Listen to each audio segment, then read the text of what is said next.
Plaza ਤੇ ਪੈਸਿਆਂ ਰਾਹੀਂ ਕੈਸ਼ ਰਾਹੀਂ ਟੈਕਸ ਭਰਿਆ ਜਾਂਦਾ ਸੀ। ਫਿਰ ਫਾਸਟੈਗ ਦਾ ਜ਼ਮਾਨਾ ਆਇਆ ਤੇ ਹੁਣ ਫਾਸਟੈਗ ਦਾ ਜ਼ਮਾਨਾ ਵੀ ਜਾਣ ਵਾਲਾ ਹੈ। ਹੁਣ ਕਿਹੜਾ ਨਵਾਂ ਤਰੀਕਾ ਹੈ ਜਿਸ ਦੇ ਨਾਲ ਟੈਕਸ ਵਸੂਲਿਆ ਜਾਏਗਾ? ਵੱਡਾ ਝਟਕਾ ਲੱਗਣ ਵਾਲਾ ਔਰ ਇਹ ਨਵਾਂ ਤਰੀਕਾ ਤੁਹਾਨੂੰ ਹੈਰਾਨ ਕਰ ਦੇਵੇਗਾ। ਹਾਲਾਂਕਿ ਅਗਲੇ 3 ਮਹੀਨਿਆਂ ਦੇ ਵਿੱਚ ਕਈ ਟੋਲ ਪਲਾਜ਼ੇ ਬੰਦ ਵੀ ਹੋਣ ਵਾਲੇ ਨੇ, ਪਰ ਹੁਣ ਕਿਸ ਤਰ੍ਹਾਂ ਟੈਕਸ ਵਸੂਲੀ ਹੋਣੀ ਹੈ, ਬਾਹਰਲੇ ਦੇਸ਼ਾਂ ਵਿੱਚ ਕਿਸ ਤਰ੍ਹਾਂ ਹੁੰਦੀ ਹੈ, ਭਾਰਤ ਵੀ ਹੁਣ ਨਵਾਂ ਤਰੀਕਾ अपनाने वाले सैटेलाइट के जरिए हुण टैक्स वसूलिया जाएगा। यानी कि हुण जिहड़ी थां ते टोल प्लाजे ने वो बहुत ही जल्द बंद हो जाएंगे और सैटेलाइट स्क्रीनिंग के जरिए हुण जिहड़ा टैक्स तुहाडे तो वसूलिया जाना है वो इस तरीके दे नाल वसूलिया जाएगा। फास्टैग दी GPS ट्रैकिंग और सैटेलाइट स्क्रीनिंग दे राहीं हुण तुहाडा टैक्स वसूलिया जाना है। टोल कलैक्शन दा हुण ये नवां सिस्टम भारत दे विच लागू होण वाला है।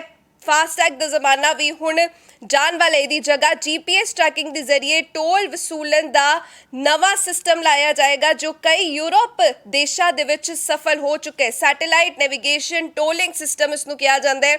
इसनूं लागू करन तो बाद देश भर दे विच टोल प्लाजा हटा दिते जाणगे। टोल प्लाजे तुहानूं देश भर दे विच नहीं दिखणगे। सरकार ने 2020 दे विच ही दिल्ली ते मुंबई ग्वालियर विच कमर्शियल ट्रक्कां नूं ऑनबोर्ड यूनिट ते इसरो के नैविगेशन सैटेलाइट सिस्टम की मदद नाल पायलट प्रोजैक्ट शुरू किया सी। वो सफल हो रहा। पहले दिल्ली ते मुंबई दे विच इसनूं शुरू किया गया सी। हुण जिस तरह उन्हां थावां ते सफल हुंदा दिखाई दे रहा है तां हुण ये सिस्टम भारत भर दे विच लागू किया जाएगा। केंद्र सरकार ने नवां सिस्टम नूं लागू करन लई कुछ जरूरी टैसट शुरू कर दिते ने।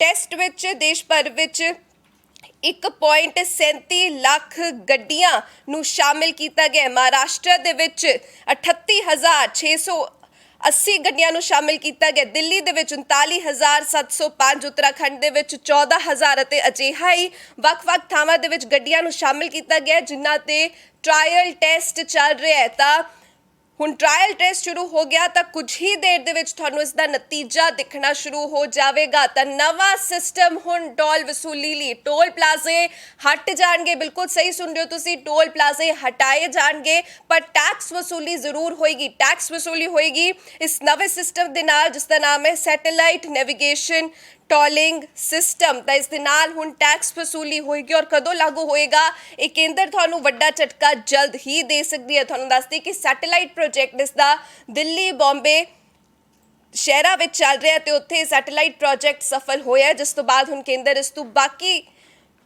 थावां च भी लागू करन बारे सोच रही है। देश भर दे विच हुण ये सिस्टम लागू होण वाला है। ट्रायल लई कई वाहन भेजे गए ने।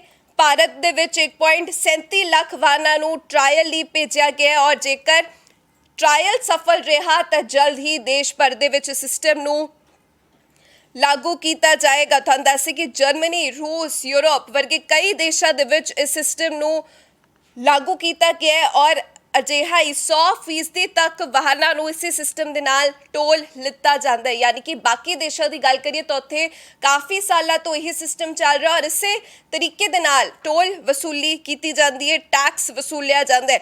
और जिस तरह केंद्र का बड़ा फैसला सामने आया कि अगले 3 महीनों के विच 60 किलोमीटर के अंदर जेकर 2 टोल प्लाजे ने तो उन्हां चों एक नूं बंद किया जाएगा और इस तरह तुहानूं बहुत ही जल्द वेखण नूं मिलेगा कि भारत दे विच कई टोल प्लाजे बंद होणगे। कई टोल प्लाजे भारत विच बंद होणगे इस करके क्योंकि ये नवा सिस्टम टैक्स वसूली का सामने आएगा। सैटेलाइट के जरिए हुण टैक्स वसूलिया जाएगा तो किस तरह चलेगा, पूरा तरीका की होएगा ये जल्द केंद्र तुहानूं दस सकदी है। जल्द वड्डा झटका तुहानूं पै सकदा है। फास्टैग हुण नहीं लगेगा।